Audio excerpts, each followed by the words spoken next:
Hi, my name is Father Mike Schmitz, and this is Ascension Presents.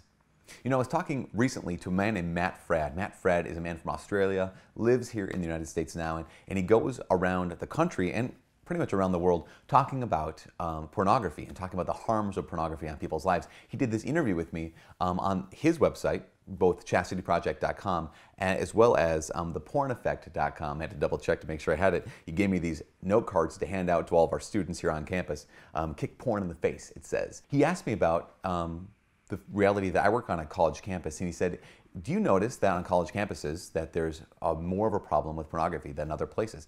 And I had to say, I don't know about more than other places, but I do know for sure that there is a problem. And he said, why do you think that? I can narrow it down to at least three reasons. Three reasons why when college students come to a college campus, if they're struggling at all with pornography, it becomes even more of a battle. The first thing is this, because they have basically no restrictions. When you're at home, at least you might have like your parents who know where your computer is. They might have a family computer. At least you have the privacy of your room might not be all that private for mom and dad.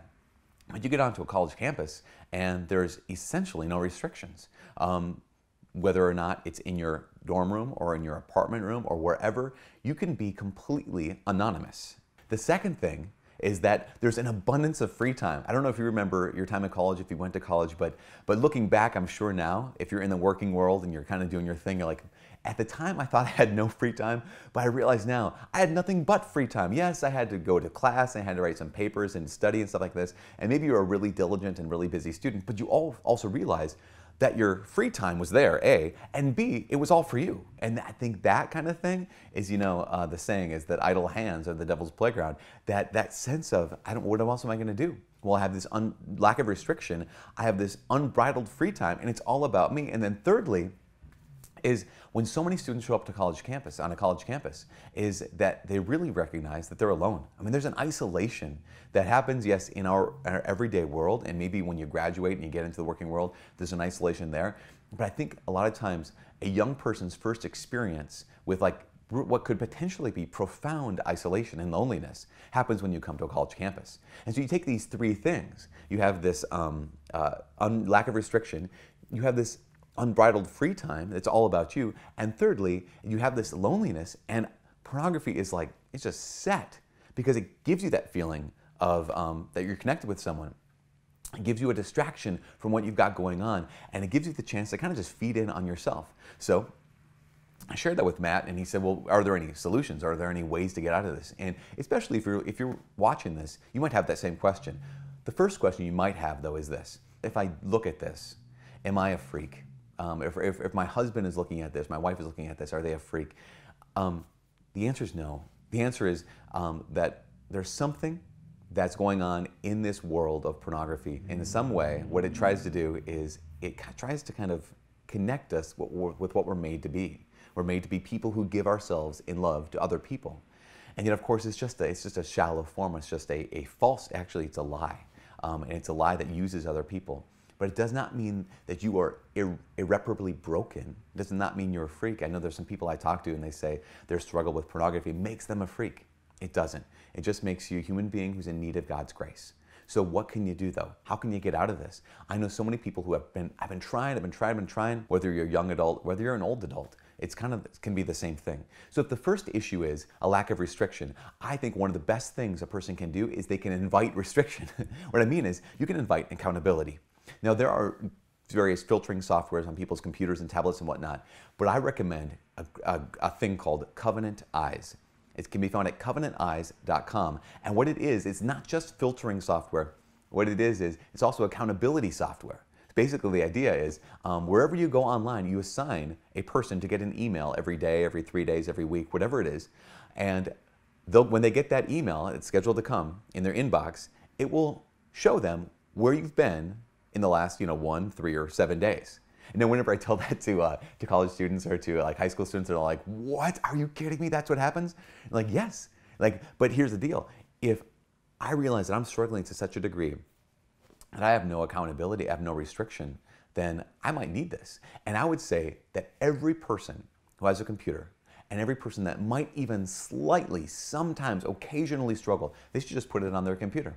And if you are a parent of a child, it is the best thing. Because again, it's not necessarily simply filtering software, because that can be, you can get around those kinds of things.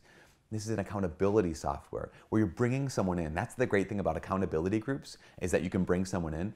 But the bad thing about accountability groups is you have to choose to bring someone else in. The great thing about Covenant Eyes is you choose once, and then you have to deal with that choice.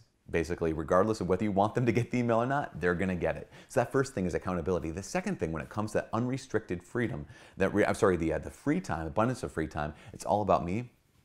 One of the things I invite our college students to do, and anyone who struggles with pornography, is, or even just kind of sometimes struggles with some of those like interior wounds, is to get out of yourself. Schedule in time in your day or in your week where you're not just living for yourself, but you're living for someone else. That can be the most, incredible form of service, like you visit the soup kitchen, you visit the hospital, you visit the nursing homes, visit a prison. It can also just be really, really simple forms of service. Like, this is the day that I do the dishes of all the guys I live with in my apartment. Or this is the day that I'm going to schedule in time to have a conversation with my grandma on the phone because I haven't talked to her in a while. I'm going to just take time out of my day that's for me. It's unrestricted, my own time. And I'm going to live it for someone else. That's the second thing. And the third thing when it comes to that isolation is exactly this. Once I start doing that second thing, once I start doing that first thing, then I'll start having those connections. If I invite people in and I have to have accountability, well, now I have to have a conversation. My loneliness, my isolation led me to this, but this accountability is leading me to connection. And again, maybe my selfishness or my abundance of free time has led me to kind of just live for myself and kind of just look and do whatever I want with my time. But that going out of myself, it connects me with another person because I'm living for them. So I would say this, those three enemies of really living successful chastity when it comes to the internet world of, again, the lack of restrictions, lack of accountability, abundance of free time, and that feeling of isolation can really be addressed, not necessarily healed, but really be addressed by something like accountability software like Covenant Eyes, something like scheduling time in your day to get out of yourself and live for someone else, to find a connection with another human being. Above all, to know this, know that if part of your struggle, part of your battle has to do with pornography, know that you are not alone, know that Jesus loves you, and know that you can always, always find a home in the Catholic Church. You always have a place to go when it comes to the Sacrament of Reconciliation. We offer confession on campus every single day. Before every single Mass, we always have confession. And someone asked me, like, why do you do that? And I said, because I know that there's many people who I feel on Monday, whatever it is, maybe it's pornography, maybe it's not, but I feel on Monday, I don't want to have to wait till Saturday. I fell into sin, I want to fall into grace now. And if that's you right now, if you're watching this and you're like, yeah, I've fallen into sin, don't hesitate. Like, why wait? Why not take this moment right now to check out the confession schedule in your area and fall into grace?